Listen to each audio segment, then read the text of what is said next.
England में कोई culture है नहीं। मैं ऑफेंड नहीं करना चाहती हूँ, लेकिन एक्चुअली भारतीय कल्चर जो इतना ऐतिहासिक है, पौराणिक है, उसे कल्चर बोलते हैं। कल्चर आजकल है नहीं।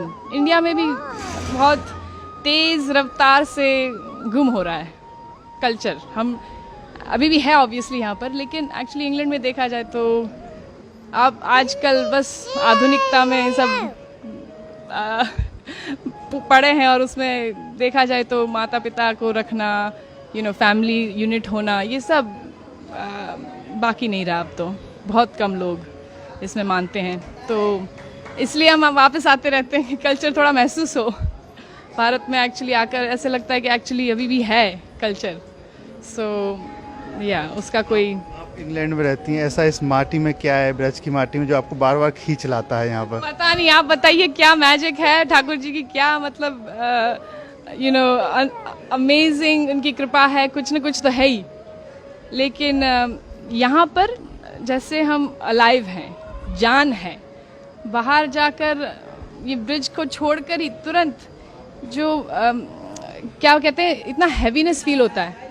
कलयुग का प्रभाव बोल सकते हैं, आधुनिकता का प्रभाव, जो नास्तिकता का प्रभाव है, वो इतना।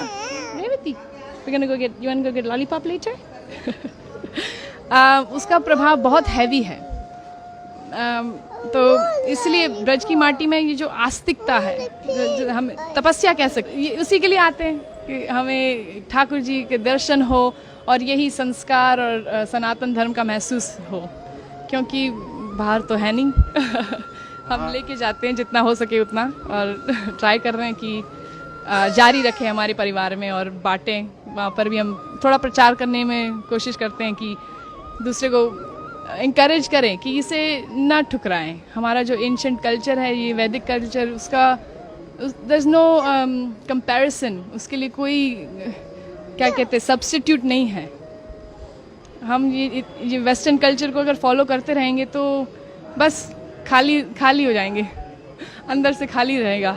इंग्लैंड में ड्रेस अलग पहनते होंगे, लेकिन यहाँ आप पूरी तरीके से साड़ी पहनकर, तो कैसा लग रहा है यहाँ पर? बहुत अच्छा लगता है साड़ी पहनकर। ऐसे लगता है कि मतलब अभी कुछ त्योहार है, नहीं तो फिर बस काला ग्रे पहनते हैं वहाँ पर, क्योंकि ठंडी इतनी रहती है तो कोट पहनते पूरा दिन लगभग, तो यहाँ पर मन लगता है।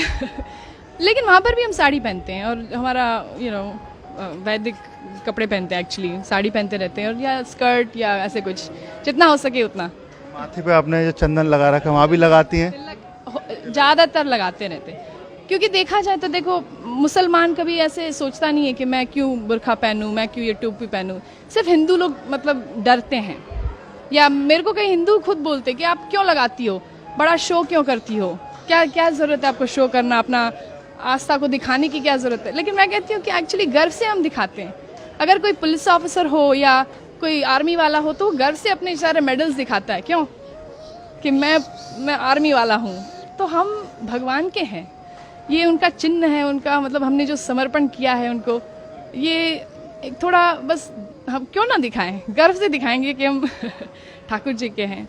उससे मतलब प्रोटेक्शन मिलता है ऑनेस्टली। मतलब ऐसे सिर्फ दिखावे के लिए नहीं है कि लगाया हुआ है, कि भगवान हमारे साथ है, वो तो है ही हमेशा। लेकिन थोड़ा जैसे हम सिंदूर लगाते हैं अपने पति के लिए, तो भगवान के लिए क्यों ना लगाए, और वो उससे इंटीमेसी लगती है भगवान के साथ, तो उस प्रोटेक्शन भी बहुत महसूस होता है कि नेगेटिवता मतलब जो नेगेटिव है वो एनर्जी थोड़ा दूर रहे।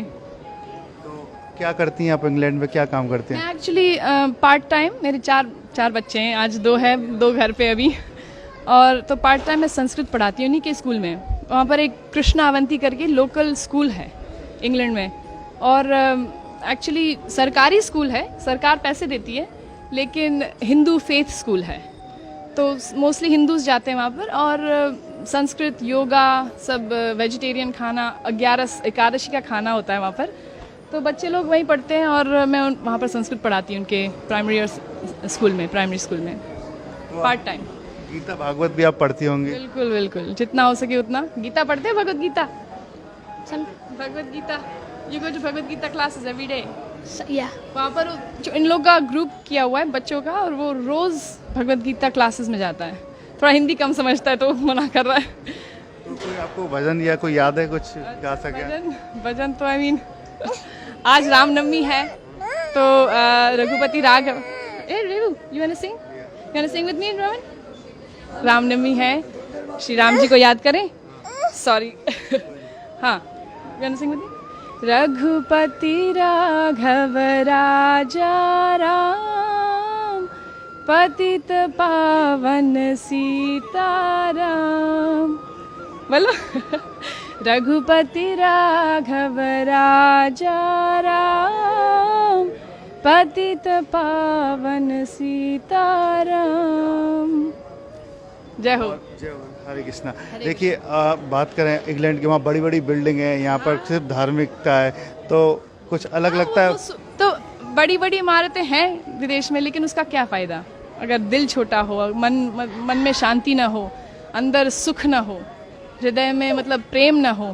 तो ये एक्चुअली ये सारी जो चीज़ें हैं, प्रेम और निर्मलता, और ये एक्चुअली सिर्फ भगवान में वो जो हम तपस्या करते हैं, दया दान, ये सब क्वालिटीज़ कल्टिवेट करते हैं, वो इसी तरह आ सकता है। ये कल्चर से, वैदिक कल्चर से ही आ सकता है एक्चुअली। देखा जाए किसी की सेवा करें, थोड़ा ह्यूमिलिटी प्रैक्टिस करें, नहीं तो फिर ये बड़ी बड़ी इमारतें फिर उससे क्या कुछ काम के नहीं है। वन सेंस काम के है, लेकिन फिर उसका इस्तेमाल दुरुपयोग होगा।